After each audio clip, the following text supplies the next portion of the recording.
Ok, buongiorno. Buongiorno, tutto ok con voi? Sì, una giornata un po' più fresca oggi, paragonando con ieri. E siamo grati al nostro Dio. Quando la gente, questa settimana stava parlando com Astrid, quando a gente se lamenta, fa tanto caldo, viene l'inverno, fa tanto freddo, viene l'estate, fa tanto vento, dopo si ferma o vento, viene la pioggia. Nós siamo così, no? A mancanza di gratitudine no cuore dell'essere umano è molto interessante. Sempre c'è qualcosa che noi siamo insoddisfatti. E nós stiamo perdendo o senso della gratitudine di essere grato per ogni situazione della vita.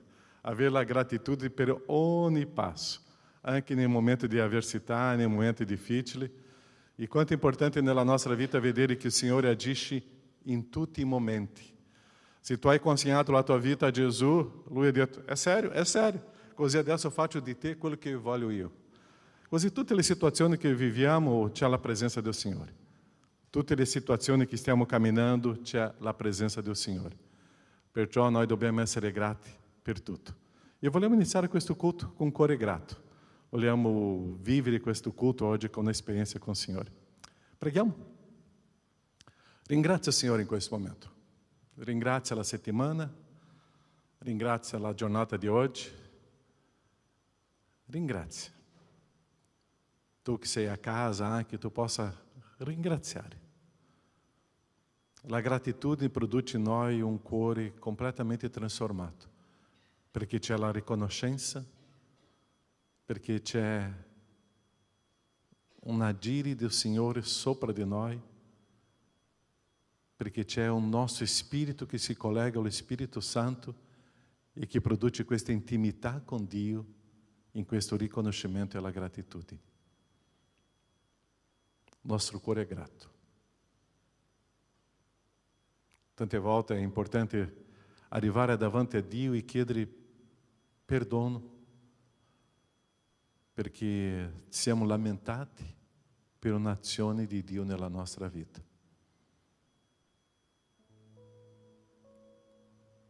Nosso Padre, siamo qui. Vogliamo iniziare questo culto in adorazione a Te.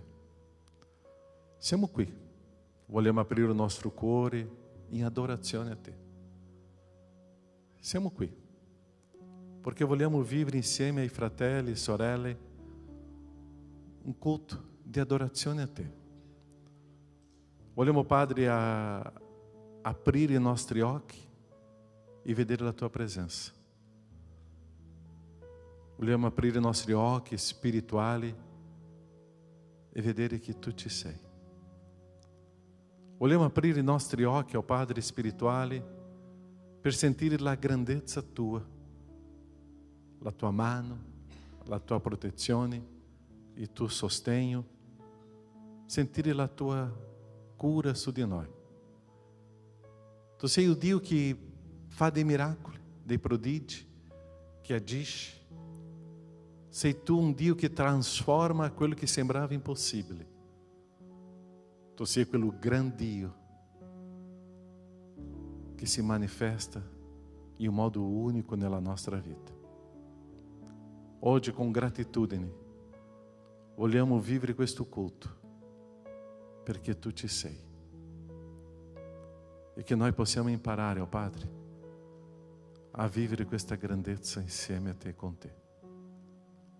Usa le nostre vite e che lo Spirito Santo, ó Padre, lo Spirito Santo rivela su di noi tante cose nella nostra vita e che noi possiamo aprire i nostri occhi spirituali per vederti. Grazie.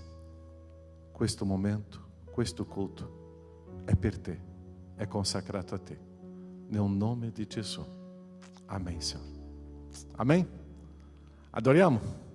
Possiamo adorare il nostro Dio, cantare, offrire questo culto. Possiamo stare in piedi e che possiamo aprire la nostra bocca di gratitudine e vivere questa esperienza con Lui. Amém? Ok, adoriamo. 1, 2, 3, via.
bello vedervi tutti qui in chiesa, in questa domenica. Che bello sentire la presenza di una comunità, il corpo di Cristo. Siamo qui e ci siamo svegliati per venire qui ed è tanto perché avere una chiesa, una comunità, stare insieme ci dà più forza e il Santo Spirito è qui su di noi che ci veglia, è qui, la presenza di Dio è su noi e gioiamo insieme, possiamo pregare, possiamo lodare ed è il bello di una comunità, è bello stare insieme. Ognuno di noi è diverso, però stiamo insieme perché Dio ci riunisce qui e possiamo continuare a lodare il nostro Signore in questa domenica. Apriamo il nostro cuore a Lui, sentiamo questa presenza. Sembra difficile, però quando tu sei sincero riesci a aprire il tuo cuore a Lui. Canta col tuo cuore. Possiamo cantare.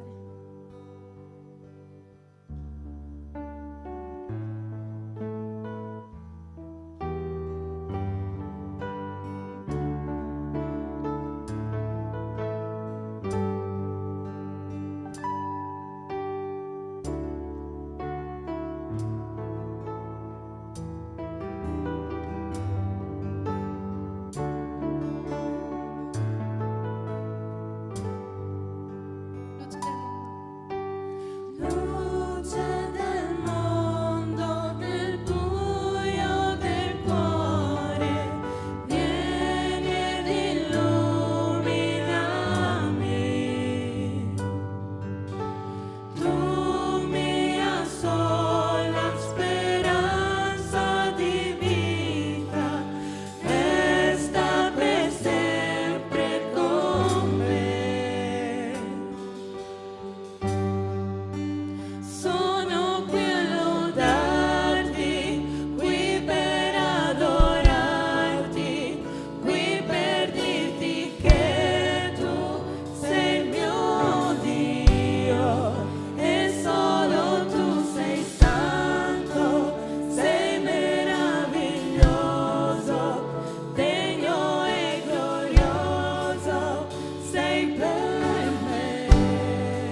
ti vogliamo ringraziare questa mattina perché Tu sei degno, sei meraviglioso, Signore, della nostra lode, Signore, verso di Te, di tutto il tempo, Signore. Sei degno di tutto il nostro tempo, Signore, tutta la nostra vita, Signore, ogni nostra azione, ogni nostro pensiero, Signore.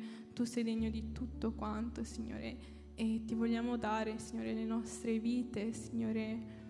Tutto quanto, Signore, Te lo vogliamo dare, Signore, Ti vogliamo ringraziare, vogliamo semplicemente portare, Signore, una lode che viene, Signore, dal cuore verso di Te, Signore,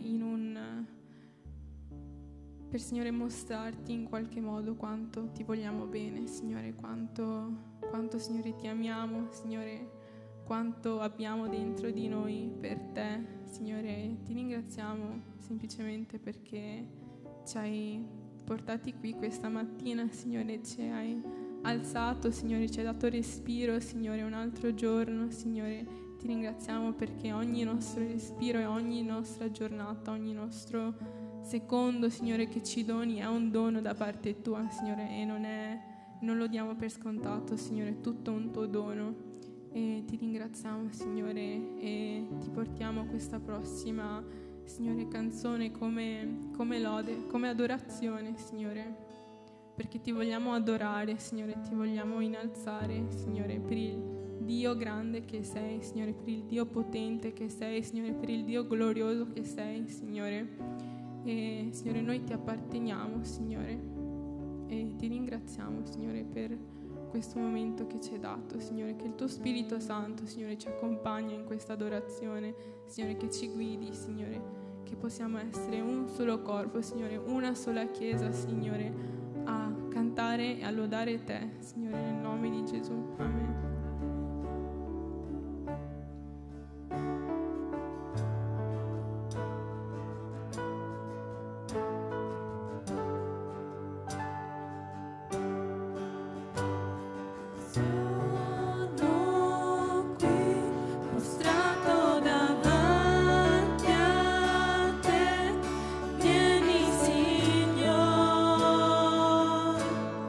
Vieni Signore,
grazie per quello che fai ogni giorno per noi. E tu hai fatto una cosa grande per noi. Il tuo figlio, l'unico figlio che hai avuto, l'hai portato sulla croce. Questa canzone dice che noi ci arrendiamo su quello che hai fatto tu, Signore, perché tu sei grande, tu sei maestoso, e quel sacrificio che hai fatto te per noi è la gentilezza più grande al mondo. E noi possiamo vivere la vita in pace grazie a te, possiamo sentirci bene grazie a te, in riposo, Signore, grazie a quello che hai fatto. E non c'è niente come te. E Signore, io prego anche per le persone che sono qui in questo momento, che magari non ti hanno ancora conosciuto, che loro possano sentire questa presenza, che possono conoscerti, che possono dire: io voglio conoscerti, voglio aprire il mio cuore a te, voglio togliere tutti questi pesi, tutte queste afflizioni, tutte queste amarezze, Signore, perché so che tu puoi dare pace, tu sei pace, tu sei riposo, tu sei grande, maestoso. Grazie, Padre, perché ci liberi, ci spezzi le catene dai nostri peccati e ci ami così come siamo, Padre. Che ognuno di loro possa sentire questo affetto, questa presenza oggi e sempre, perché tu ci sei sempre, anche quando noi non ti sentiamo, tu sei sempre là. Io ti ringrazio, Padre, per questo regalo, per questo dono. Grazie. Nel nome di Gesù. Amen. Potete sedere.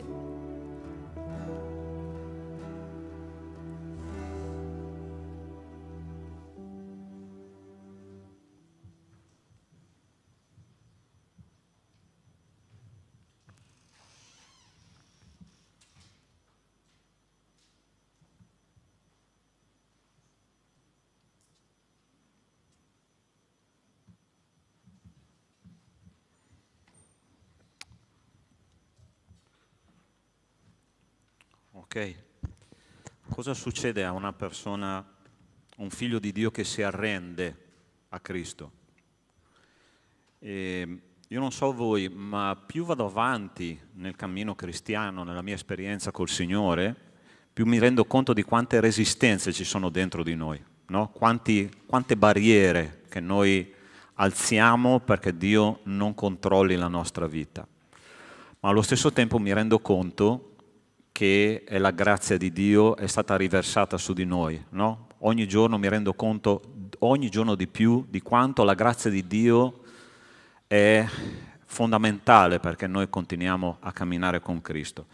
Io credo che quello che il Signore vuole fare con noi è proprio quello che è descritto nella lettera di Paolo Apostolo che noi stiamo leggendo, no? Studiando, meditando da un po' di tempo, e si trova negli Efesini. E partendo dal fondo di questa preghiera che l'Apostolo fa dal carcere per la chiesa di Efeso, dice che lui vuole che noi siamo ripieni di tutta la pienezza di Dio. Ossia, Dio occupa ogni pensiero, ogni spazio della nostra vita, ogni cosa che noi facciamo deve essere veramente guidato e impregnato di Cristo, ma per arrivare là, per arrivare al traguardo, come abbiamo appena cantato, bisogna arrendersi. E allora oggi noi vedremo veramente cosa significa arrendersi a Cristo, ok? Non ci eravamo messi d'accordo con i cantanti per questa canzone, va bene? Ma il Signore coordina sempre bene le cose. Dice così il testo: per questo motivo piego le ginocchia davanti al Padre, da quale ogni famiglia nei cieli, sulla terra prende nome, affinché Egli vi dia, secondo le ricchezze della sua gloria, di essere potentemente fortificati mediante lo Spirito suo nell'uomo interiore, e faccia sì che Cristo abiti per mezzo della fede nei vostri cuori, perché radicati e fondati nell'amore siate resi capaci di abbracciare con tutti i santi quale sia la larghezza, la lunghezza, l'altezza e la profondità dell'amore di Cristo, e di conoscere questo amore che sorpassa ogni conoscenza, affinché siate ricolmi di tutta la pienezza di Dio. Ora, a colui che può, mediante la potenza che opera in noi, fare infinitamente di più di quel che domandiamo o pensiamo, a Lui sia la gloria nella Chiesa e in Cristo Gesù per tutte le età, nei secoli dei secoli. Amen. Preghiamo che il Signore ci parli questa mattina. Nostro Dio, nostro Padre, io ti ringrazio e ti benedico, Signore, per questo momento di lode, di adorazione, in cui, Signore, noi abbiamo potuto alzare la nostra voce e il nostro cuore a Te.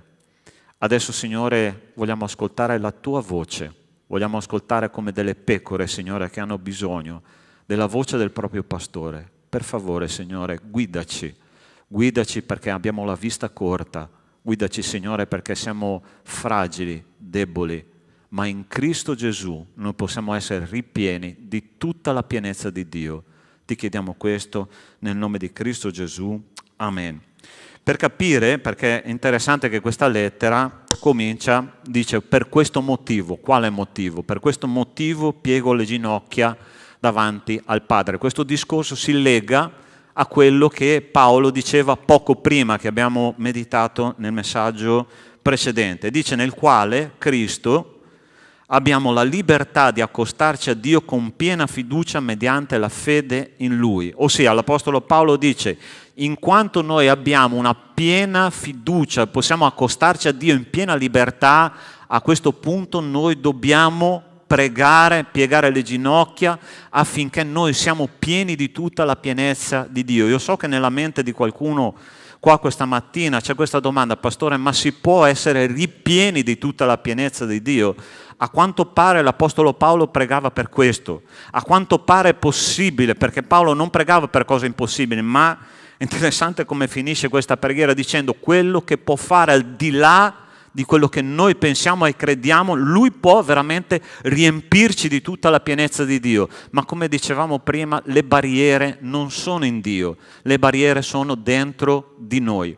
E io vorrei almeno considerare 3 o 4 punti che ci faranno capire come Dio vuole che noi siamo ripieni di tutta la pienezza di Dio. Dice così il primo punto: Egli vi dia secondo le ricchezze della sua gloria di essere potentemente fortificati mediante lo Spirito suo nell'uomo interiore. La prima cosa che noi dobbiamo capire è che noi, per essere ripieni di tutta la potenza di Dio, di tutta la pienezza di Dio, noi dobbiamo essere potentemente fortificati in qualcosa che l'Apostolo Paolo chiama l'uomo interiore. Tu sai che hai 2 uomini, c'è l'uomo esteriore, che è il tuo uomo che io vedo, che gli altri vedono, che tu stesso vedi quando tu sei allo specchio, ma c'è un uomo interiore che è figlio di Adamo e figlio di Eva.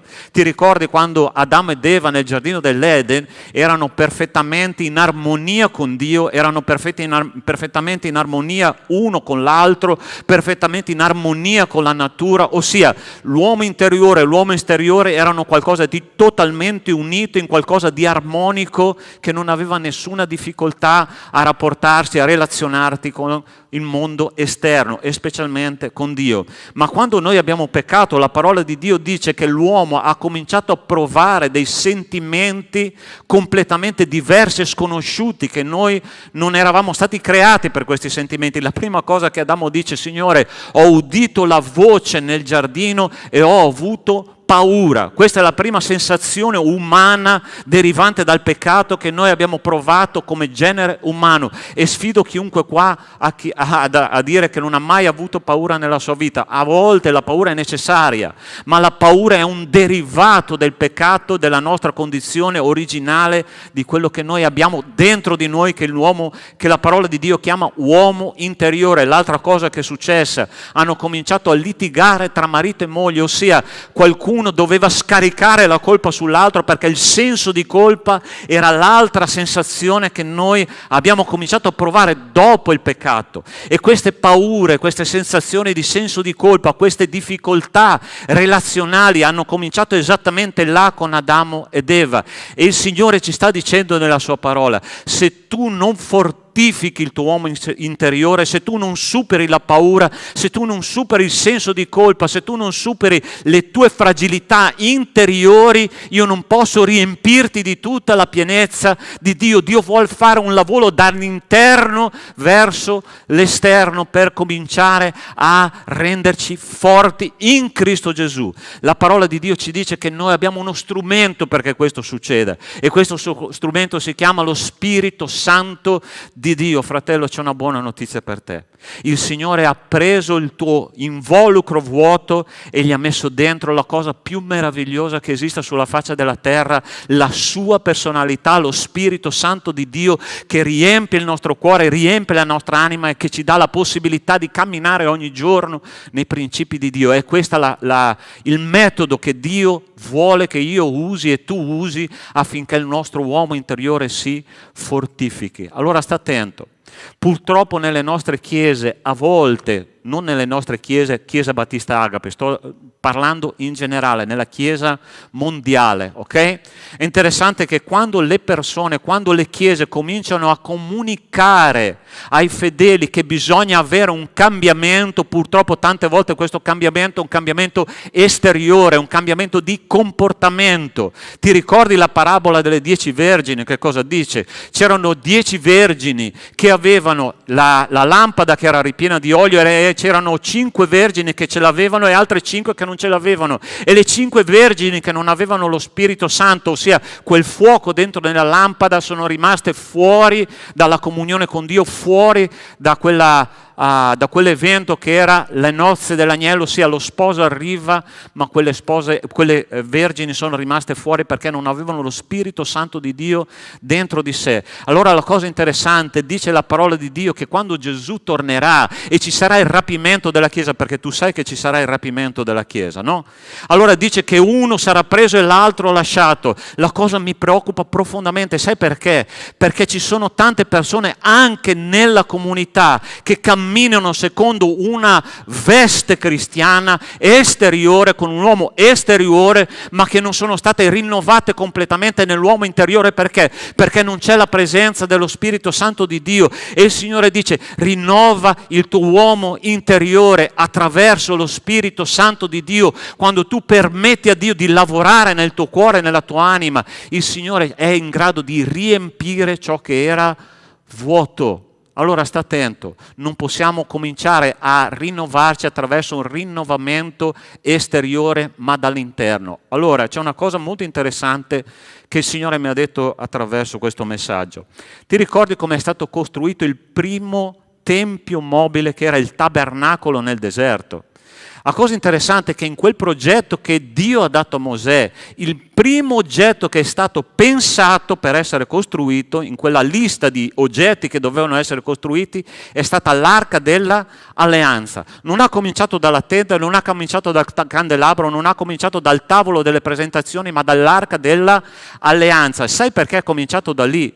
Perché quello era l'oggetto più interno al Tempio, più nascosto nel Tempio e nel posto più piccolo che c'era nel Tempio mobile, che era il tabernacolo. E da lì attorno a questa arca dell'alleanza ha cominciato a essere costruita la tenda. Questo è un messaggio fortissimo per noi. E sai perché? Perché attraverso l'alleanza che tu hai con Dio, Dio può cominciare a rinnovarti dall'esterno verso l'esterno, dall'interno verso l'esterno, e farti veramente un uomo forte in Cristo Gesù. Io sono qua per chiederti una cosa: tu sei disposto veramente a renderti all'opera dello Spirito Santo questa mattina? Chiesa di Dio, tu sei disposta?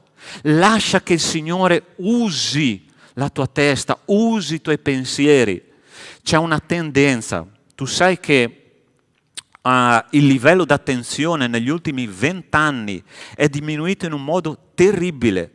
Ossia, i multimedia che noi vediamo, i social network, sono diventati una roba terribile. Sai perché? Perché loro sanno che quando tu cominci a pensare in modo rapido, senza possibilità di filtrare le notizie che ti vengono date ogni giorno. Sai che cosa succede? Che il tuo cervello non filtra più le notizie, non elabora più le notizie, tu sei costretto a prendere quelle notizie come una verità assoluta, perché il mondo sa che quando una persona pensa è una persona pericolosa. Quando una persona pensa, ragiona sulle sue decisioni, sulle sue scelte. Quando una persona non pensa più, quella persona purtroppo diventerà un automa che agirà in base a impulsi e non più a pensieri. Non a caso l'Apostolo Paolo più di 2000 anni fa, sai che cosa ha detto? Siate rinnovati mediante il rinnovamento della vostra mente, dice la parola di Dio. Permetti che la mente di Cristo attraverso lo Spirito Santo cominci a cambiare i tuoi pensieri per rinnovare il tuo uomo interiore.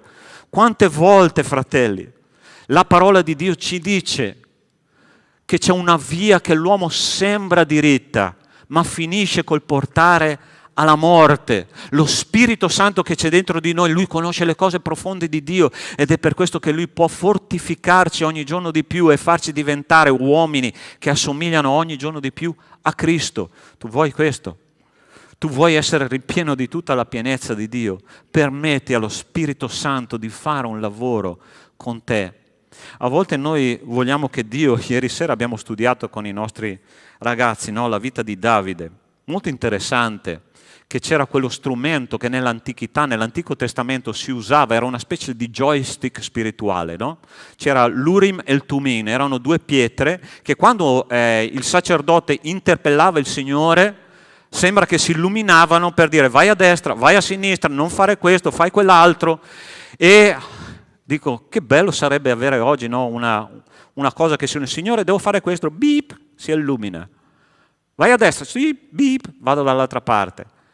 Oggi il Signore ci dice, tu hai una cosa più importante di quelle due pietre, è una cosa che si chiama Spirito Santo di Dio dentro di te, che ti dice esattamente cosa tu devi fare, esattamente dove devi andare, esattamente qual è la volontà di Dio. E più tu ascolti la voce dello Spirito Santo, più la tua persona si fortificherà per prendere tutto quello che è necessario per diventare un uomo e una donna maturi. E vi dia, secondo le ricchezze della sua gloria, di essere potentemente fortificati mediante lo Spirito suo nell'uomo interiore. Seconda cosa che noi vediamo in questo testo, dice faccia sì che Cristo abiti per mezzo della fede nei vostri cuori. A chi stava parlando l'Apostolo Paolo? A credenti o non credenti? Credenti o non credenti? A chi stava scrivendo? A una chiesa. E la parola di Dio dice, Cristo deve abitare nei vostri cuori. Ossia, Signore, ma io mi sono convertito, Cristo è dentro di me. Ma non è questo che intende la parola di Dio con abitare, no? La cosa interessante è che questo verbo nella lingua greca o anche nella lingua ebraica ha questa accezione, si chiama tabernacolare. Sai che cos'è il tabernacolo? Era la casa di Dio in mezzo agli uomini. Dio ha detto, io vengo ad abitare in mezzo a voi nella mia casa che è il tabernacolo oppure il tempio. Oggi la parola di Dio dice che il tempio dello Spirito siamo noi e Dio è venuto a abitare dentro di noi attraverso il suo Spirito. Ma per far sì che questo Spirito, questa casa sia ripiena della presenza di Dio, noi dobbiamo avere dice la parola di Dio, la fede. Il secondo passo perché noi possiamo essere ripieni di tutta la pienezza di Dio, noi dobbiamo avere la nostra fede, una fede attiva. Allora, sta attento. Io sono sicuro che se qua chiedo, dammi la definizione di che cos'è fede, qualcuno forse mi dirà anche a memoria quel testo che si trova in Ebrei capitolo 11, versetto 6 che dice ora la fede è certezza di cose che si sperano, dimostrazione di cose che non si vedono. Ok, tradotto in lingua moderna. Sai che cosa vuol dire? Obbedire a una pazzia senza avere risorse. Dio ci chiama a obbedire a una pazzia senza avere nessuna risorsa. Noè aveva risorse quando Dio gli ha chiesto di costruire l'arca. Ossia, come può un Dio che è intelligente, onnipresente, onnisciente, chiedere a un coltivatore di viti di diventare un ingegnere navale? Come si fa? Com'è possibile sta pazzia? Ma che cosa Noè ha fatto? Ha detto, ok Signore, se tu mi chiami a fare questo, io lo faccio. Punto, basta. Chi si è salvato in quell'epoca? Noè, perché ha obbedito a una pazzia senza avere risorse. Davide, vai in battaglia e uccidi quel gigante. Ok Signore, io sono alto 1 metro e un tappo, ma se tu mi dici che io vado e combatto e vinco contro quel gigante, io vado e combatto. Chi è che è morto? Il gigante. E Davide è rimasto vivo, anzi è diventato un motivo di ispirazione per tutto il popolo di Dio. A volte Dio ci chiede di fare delle pazzie per fede, ma questo è il modo in cui Dio abiterà stabilmente nei nostri cuori. Ti è mai capitata quella fase della tua vita, quella fase di siccità spirituale, in cui tutto sembra che vada storto, in cui tutto sembra che non abbia senso, in cui tu non senti la voce di Dio, tu ti metti lì a pregare e Dio non risponde, tu ti metti lì a leggere e niente ti edifica, tu ti metti lì a cercare di fare la volontà di Dio ma niente succede, buio assoluto. Sai perché? Per un semplice motivo, perché manca la fede in quello che Dio vuole che tu faccia. Ti ricordi quando il Signore Gesù ha chiesto a Pietro di cominciare a camminare sulle acque? Ti ricordi questo episodio? Molto interessante. Allora sta attento. Pietro era un pescatore, ok? Anzi, facciamo un altro esempio che è ancora più interessante. Quando Gesù ha chiesto a Pietro di buttare le reti da una parte mentre lui aveva pescato tutta notte senza prendere niente. Allora sta attento a questo. Chi stava parlando a un pescatore esperto era un falegname, ok? Un falegname che si chiamava Gesù. Pietro cominciava appena a conoscerlo, ok? Arriva il falegname che dice a un pescatore esperto che aveva un'azienda di pesca e gli dice: Pietro, butta le reti da quella parte e vedrai che le reti si riempiono. Ok, Signore, tu sei un falegname, ma la tua parola io lo farò. Sì, sembra che lui abbia obbedito ciecamente a quello che Gesù gli ha detto, no? E poi interessante che lui butta le reti. Tu sai che buttare le reti di giorno in Galilea è impossibile prendere pesci, perché i pesci con la temperatura alta vanno in profondità e bisogna andare a pescare di notte. È l'unico momento in cui i pesci tu puoi prenderli, ok? E lui butta le reti e dopo pochi minuti lui tira sulle reti e sente un peso terribile. Io penso che forse nella sua testa a quel punto lì a un momento gli è venuto: non è che sarà un sottomarino russo?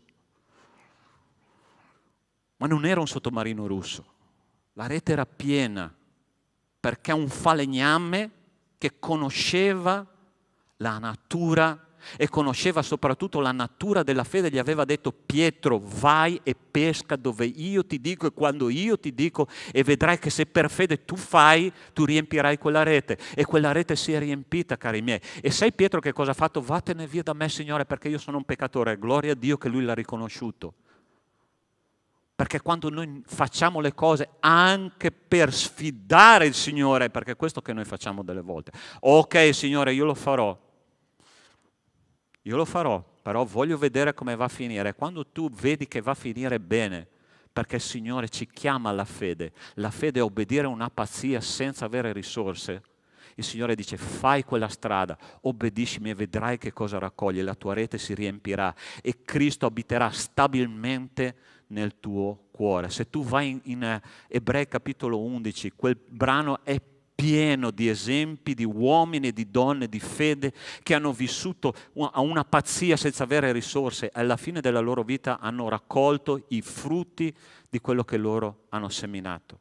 Ma noi dobbiamo agire per fede. Contrari a questa settimana ho sentito una definizione della parola santo che mi ha colpito in modo particolare, ok? Sai chi è un santo?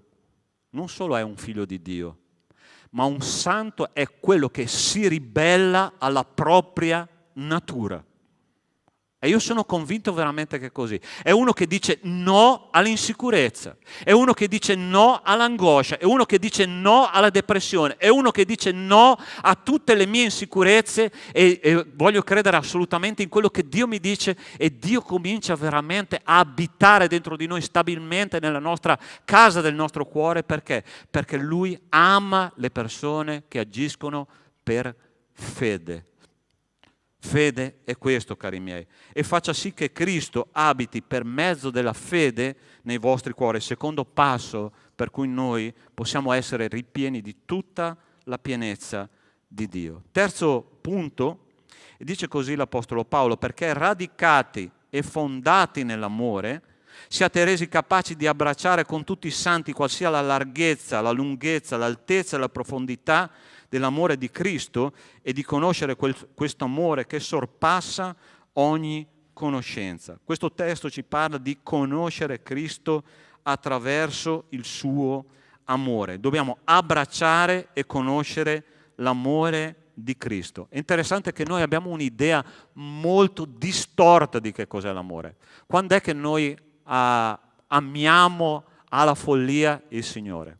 Diciamocelo sinceramente, ok? Noi amiamo alla follia il Signore quando Lui ci procura una via d'uscita per le nostre problematiche. Una malattia, arriva la guarigione, oh gloria a Dio. Giusto? Vero o no?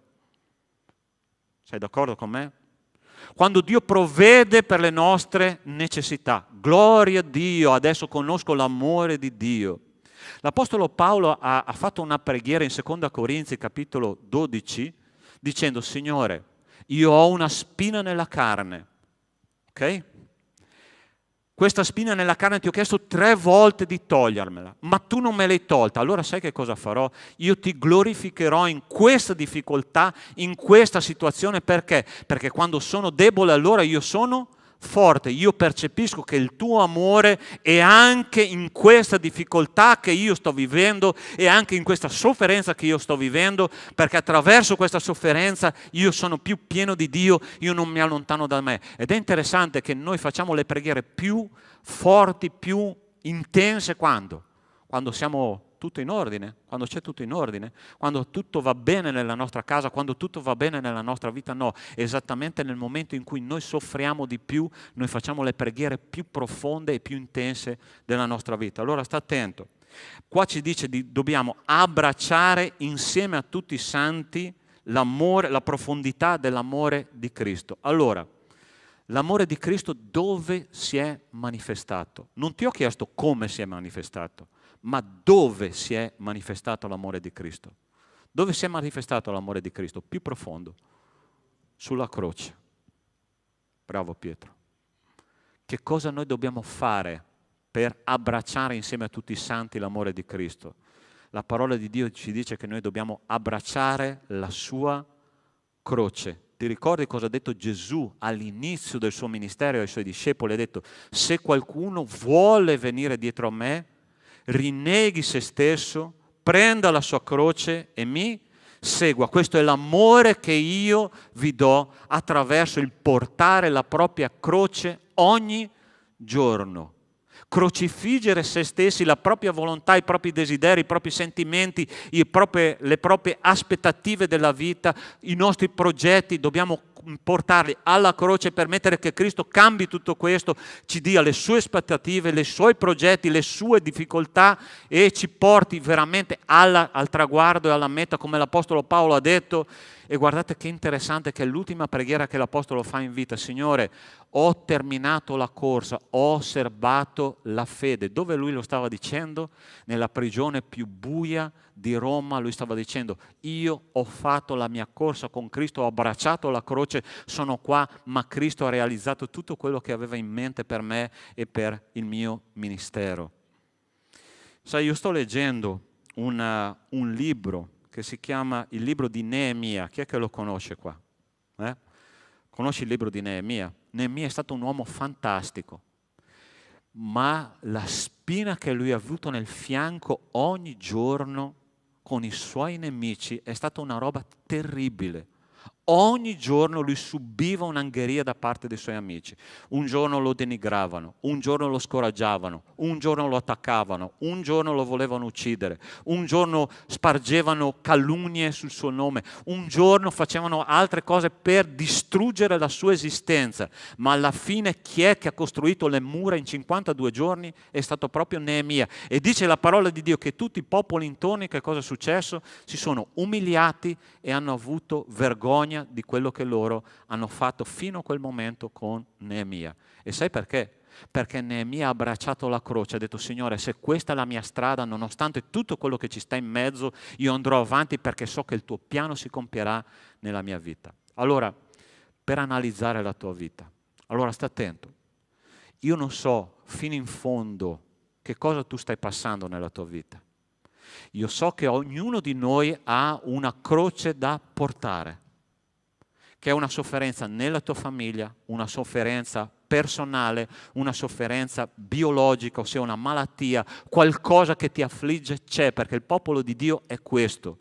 Ma io so che c'è un Dio che, se noi abbracciamo la sua croce, sappiamo esattamente dove Lui sta andando e andiamo nella sua direzione, il Signore ci darà una benedizione finale che noi neanche possiamo immaginarci. Noi ricostruiremo le mura della nostra città spirituale interiore, sì, perché Lui è con noi. E Lui non è contro di noi, perché il nome di Gesù significa, Emanuele significa Dio con noi. Dio è con te, Dio è con noi, cari miei. Dobbiamo abbracciare questo amore della croce di Cristo, che a volte non è semplice, non è piacevole, ma che è necessario. Ultima cosa che voglio dirti questa mattina è l'ultima parte di questo testo che dice: affinché siate ricolmi di tutta la pienezza di Dio.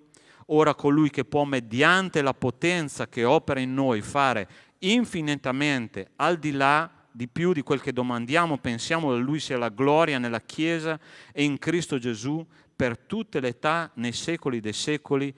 Amen. E dice così: noi dobbiamo essere ricolmi di tutta la pienezza di Dio. Allora l'ultima cosa che ti voglio dire è questa: pastore, io credo che posso essere ripieno di tutta la pienezza di Dio. Oppure, pastore, io non credo che possiamo essere ripieni di tutta la pienezza di Dio. Dipende da noi, ok? Ma c'è una cosa che succedeva al tempo del re Ezechia, ok? Quando è che lo Spirito Santo ha riempito completamente il Tempio che era stato ripulito da Ezechia? Allora sta attento. In quel Tempio per secoli, per decenni, per secoli, era stati riempiti di porcherie spirituali. Ossia, i re che lo avevano preceduto lo avevano riempito di idoli, e dice la parola di Dio che a un certo punto Ezechia, schifato da questa situazione, ha detto: dobbiamo fare pulizia nel Tempio. E Ezechia ha ordinato ai sacerdoti di portare fuori tutte le spazzature che c'erano nel Tempio, tutti gli idoli che c'erano nel Tempio. E sapete quanti giorni ci hanno messo per fare pulizia? 8 giorni interi. Voi potete immaginare quanta sporcizia spirituale si era accumulata in quel Tempio. Allora, sai perché queste cose non ci entusiasmano più tanto? Per un semplice motivo: che a volte noi non siamo consapevoli che ci sono delle spazzature spirituali nel tempio del nostro cuore, ci sono delle priorità che sicuramente non sono Cristo, che non ci entusiasmano più e che non ci fanno più sperimentare la pienezza dello Spirito Santo di Dio. Allora, sai che cosa il Signore ci invita a fare questa mattina? A fare una bella pulizia e lasciare che lo Spirito Santo ci indichi quali spazzature ci sono dentro di noi, quali idoli ci sono dentro di noi. Niente può essere al di sopra della priorità di Cristo nella nostra vita. Cristo non accetta un posto di seconda classe. Cristo non accetta la seggiola che sta più in basso, perché Cristo è il Signore e Lui vuole stare sul trono del mio cuore, sul trono del tuo cuore, sul trono del Tempio dello Spirito Santo che siamo noi stessi. E Lui vuole abitare lì, non vuole un posto di seconda categoria. E io voglio pregare per te questa mattina, insieme a te questa mattina, ok? Il Paolo ci ha dato una traccia per essere ripieni di tutta la pienezza di Dio. Il primo, che siamo potentemente fortificati nell'uomo interiore mediante lo Spirito Santo. Secondo, dopo che abbiamo lasciato che Cristo ci fortifichi, dobbiamo a credere senza riserve a quello che Lui quello che Lui può fare attraverso la fede, noi possiamo essere ripieni di tutta la pienezza di Dio. E infine dobbiamo abbracciare la croce di Cristo, sopportare le nostre sofferenze e permettere a Cristo che Lui ci trasformi con la sua mano guaritrice. Amen, Chiesa? Possiamo pregare che il Signore ci aiuti in questo cammino. Chiudi i tuoi occhi e parla col Signore. Nostro Dio, nostro Padre, io ti ringrazio per questa preghiera veramente forte, profonda e piena, Signore, di speranza dell'Apostolo Paolo. Che sia anche la nostra preghiera. Agire per fede, lasciarsi fortificare, abbracciare la croce. Perché come dice questo testo, tu sei capace di fare al di là di quello che noi pensiamo e noi crediamo. Benedici il tuo popolo, Signore, con la tua grazia. Riempi, Signore, il cuore dei tuoi figli con il tuo amore. E che questa giornata, Signore, sia una giornata veramente in cui tutti noi possiamo fare delle decisioni importanti perché la nostra vita cambi. Aiutaci ad arrenderci a te e a lasciare che il nostro intento in questa vita sia messo da parte perché il tuo piano si realizzi. Te lo chiediamo nel nome di Cristo Gesù. Amen. Amen.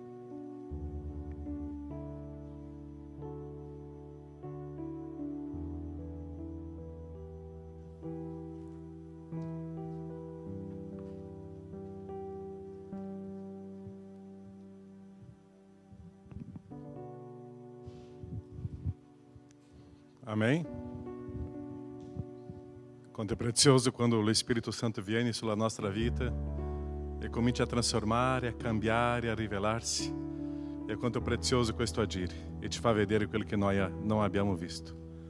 Quando lo Spirito Santo entra, rivela il nostro cuore e la nostra mente una realtà nuova. Cambia, trasforma e questa potenza si manifesta. E è questo che è la Chiesa di Dio. Amém, Chiesa? Momento di offerta, momento di consacrazione. E non è solo soldi, beni, ma è offerta della nostra vita. È offrire la nostra vita in modo che Dio possa fare quello che Lui desidera. Possiamo stare in piedi? Ci sono i maialini, offerta missionaria, stiamo inviando in Venezuela e Siria. E ci sono il momento dell'offerta della nostra consacrazione per la 10ª. È obbedienza alla parola del Signore. È il Signore che gestisce, non siamo noi. Facciamo questo, cantiamo un cantico? Aprimi gli occhi. Apri gli occhi e apri la tasca anche, no?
ringraziamo per la tua parola oggi e Signore vorrei pregare che Signore il tuo Spirito Santo che Signore hai lasciato per noi e la tua parola Signore che ci hai dato che possano fare parte Signore di ogni nostro giorno Signore ogni mattina Signore che ci svegliamo Signore che possiamo ricordarci che abbiamo quest'arma, Signore, questa difesa, Signore, questo insegnamento, Signore, pronto per noi, perché possiamo andare fuori nel mondo, Signore, equipaggiati, Signore, con tutto quello di cui abbiamo bisogno, Signore, ce l'hai già dato, Signore, e ci hai dato una guida, Signore, un insegnante, Signore, e ci hai dato te, Signore. E ti vogliamo ringraziare per questo, ti vogliamo ringraziare per, Signore, le parole, il cibo che ci hai dato questa mattina, Signore, per la nostra anima, Signore. E vorrei pregare che, Signore, la tua parola possa sempre dimorare dentro di noi, Signore, fare parte di noi e che possiamo, Signore, ogni giorno camminare assieme a te. E sempre di più, Signore, avvicinarci a te e nella tua verità, Signore, e dire di no, Signore, alle cose di questo mondo, Signore, dire di no alla tristezza, Signore, dire di no all'ansia, Signore, dire di no, Signore, al peccato, Signore, dire di no a Satana, Signore, dire di no alle tentazioni, Signore, e portare sempre dietro di noi, Signore, prendere su la nostra croce, Signore, ogni giorno e seguire te, Signore, e avvicinarci sempre di più a te, Signore, e che tu possa aiutare la tua Chiesa, Signore, che tu possa, Signore, aiutare e guidare la tua sposa, Signore, perché abbiamo bisogno di te e non smettiamo mai di avere bisogno di te, Signore. E ti ringraziamo per questa bellissima giornata che ci hai donato, nel nome di Gesù. Amen. Potete sedervi. Bem, gli avvisi, abbiamo un po' di avvisi oggi, e non pochi. Ok, preghiera, sarà l'ultimo giovedì di questo mese, sarà questa settimana, giovedì, ok? Saremo qua a pregare, ok? Prossimo avviso, campeggio dei bambini. Vittoria, scusate, quando ti vedevo qua cantando stavo mi ricordando che questa ragazza, perché Beatrice è arrivata dopo qua in questa chiesa, ma Vittoria era una nostra bambina, no? E andava nei campeggi dei bambini e oggi è qua che ti guida nella lode. C'è anche una coppia che si sono sposati da poco, che andavano in campeggio dei bambini e oggi sono qua, prima volta sposati, no? Gabriele e Larissa, benvenuta alla famiglia Machado, no? Che Dio vi benedica, che preziosità. Allora andavano nei campeggi dei bambini, adesso sono sposati. Tra 2 anni staranno presentando i gemelli che arriveranno, ok? Ok, sarà... questo, è bello di vedere il campeggio dei bambini, è quello che ho detto domenica scorsa. Chi decide di portare i figli al campeggio dei bambini sono i genitori, non è il bambino che decide se vuole andare o non vuole andare, sono i genitori. Mio figlio andrà sì. Ossia, se noi non insegniamo i figli adesso a obbedire, potete immaginare dopo, quando loro saranno grandi. Così, carissimo, il campeggio comincia domani, pregate, perché sicuramente inizia una grande battaglia spirituale. E noi come Chiesa dobbiamo stare insieme ai monitori, dobbiamo stare assieme a loro, in preghiera e anche chissà in un altro appoggio, ok? Così io chiedo a questa Chiesa che da oggi, già dovete iniziare prima, ma oggi, domani, fino a sabato, quando finirà questo campeggio, pregate per questo campeggio dei bambini. Saranno lì più di 20 bambini e è molto importante che noi possiamo stare assieme, ok?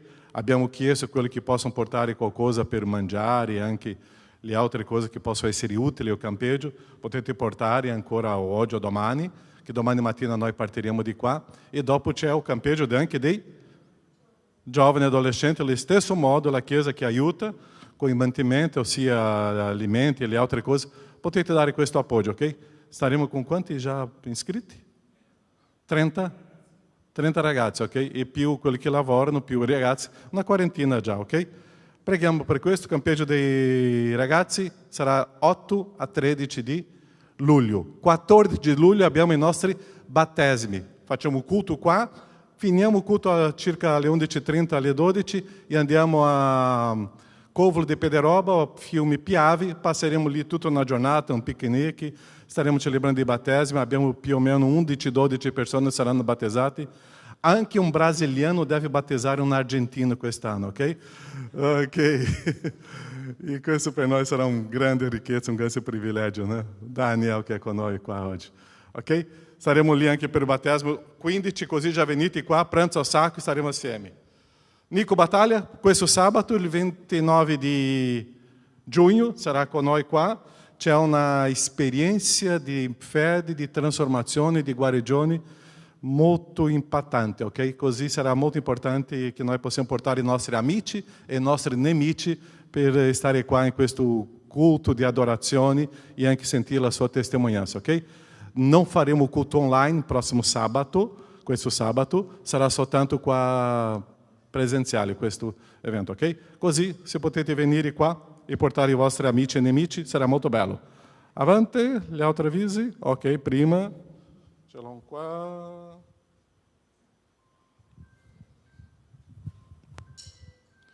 Ok.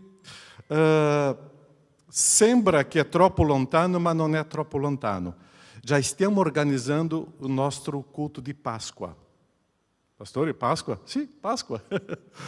E stiamo per fare un culto un po' diverso, sarà prossimo anno. Sarà un coro stile cantata. Così, se ti piace cantare, suonare, potete parlare com il responsabile della Lode, soprattutto Bruno, perché lui sta organizzando un culto che sarà molto diverso, ok? O culto di Páscoa. Ma per fare un culto molto interessante e diverso, nós stiamo cercando di fare come un concerto, un'orchestra, e ieri abbiamo parlato un po' con lui, e è stato molto interessante, ho ricevuto un evento che è successo in Finlandia, dove diverse chiese hanno fatto un coro cantata con orchestra, un modo molto semplice ma bellissimo, ok? Così parlando ieri con Bruno, se tu ti piace cantare, suonare, per favore, ti coinvolga e nós já estaremo organizzando questo per Páscoa do próximo ano, che sarà il 20 di aprile. E quello che ho parlato con lui, tante volte per un evento come questo, si fa 5, 6, 7 mesi di preparazione per una ora di presentazione, no? Così ho detto a lui, non possiamo fare soltanto una presentazione.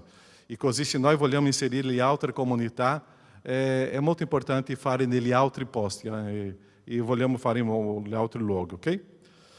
Va bene, avviso, campeggio, battesimi, condizionatori, ok? Ringrazio a tutti l'appoggio. La persona deve venire questa settimana per sistemare questo condizionatore, ok? La sala nera già tutto sistemata, ringraziamo a Dio che già possiamo usare quella sala in qualsiasi periodo dell'anno, ok? Tutto ok con i condizionatori. E quello che sempre abbiamo detto, condizionatori qua non è per riscaldare la sala e neanche per raffreddare la sala, perché il preventivo per fare questo era circa di 50-60 mila euro. Così abbiamo preso questo qua che abbiamo pagato molto di meno per togliere quello ghiaccio che c'era nell'inverno e togliere quello afa che c'era qua nel periodo di estate. Chi si ricorda, si apriva tutte le finestre e non si riusciva neanche a respirare. State bene oggi? Così è stato tolto quello afa, quello caldo che c'era qua. Così la gente ogni tanto, pastore, ma non fa tanto freddo. Esatto, era per togliere il caldo. Se volete veramente raffreddare la sala, sarebbe più o meno 40 mila euro in più, ok? Così, se volete fare questa offerta, non siamo tristi per questo, ok? Va bene. E finiamo il culto e preghiamo per Piccolina, Svetlana Piccolina, una sorella della nostra chiesa. L'anno scorso già ha vissuto una situazione di salute molto delicata e questa settimana, mercoledì, no, è stata investita in un incidente stradale e è in ospedale ancora. Preghiamo per lei. Lei è da sola qua in Treviso E se c'è qualcuno, fratello e sorella, che possa dare un appoggio a lei in questo periodo, lei è ancora ospedale, dopo deve ritornare a casa e sarà minimo 6 mesi che deve stare a casa, ok? E da quello che abbiamo sentito, lei stava attraversando un passaggio striscia pedonale e è stata investita da una macchina. Così preghiamo per Piccolina, per Svetlana. Lei sta rispondendo in messaggi, se volete non dovete inviare un messaggio a lei, e questa è la Chiesa di Dio. Inviate un messaggio a Svetlana, stiamo assieme e qualche appoggio lei avrà tanto bisogno, ok? Lei è da sola qua, come famiglia, ma lei non è da sola come famiglia spirituale, perché c'è la sua Chiesa, ok? È con noi adesso. Preghiamo per lei. Nostro Padre, grazie per questo momento, per questo culto. Ti ringraziamo perché tu ci sei. Stiamo sognando, pianificando, stiamo sognando, Padre, di vedere la tua opera crescendo. Ma in questo momento, Padre, vogliamo pregare per una situazione di una sorella. Sia con Svetlana, Padre. Abbraccia, sostieni, fortifica, guarisci questa vita. E che la tua Chiesa sia presente in questo processo di fortificarla, di guarigione, di proteggerla. E che tu usa ciascuno di noi, oh Padre, in questo processo con questa sorella. Benedici lei e benedici la tua Chiesa. Protegge il tuo popolo, Padre. La tua protezione spirituale sia con la tua gente oggi. E che tu versare dello Spirito Santo sia con noi. E che questa settimana la tua Chiesa possa vivere proclamando la tua glória e proclamando il messaggio di Cristo Gesù. Grazie, Padre. Preghiamo per Svetlana, preghiamo per noi. E preghiamo, Padre, anche per questo campeggio dei bambini che parte domani. E che lì i nostri piccoli possano vedere la tua gloria, la tua grandezza, il tuo grande amore e vederti, oh Padre, che tu sei un Dio che ama. Sia con questo campeggio e che i nostri piccoli possano riconoscere Gesù come Salvatore lì e proclamare il tuo nome, oh Padre. Grazie e benedici ciascuno. Grazie alla tua Chiesa. Nel nome di Gesù. Amen, Signore. Amen. Buona domenica a tutti. Che Dio vi benedica. Ciao.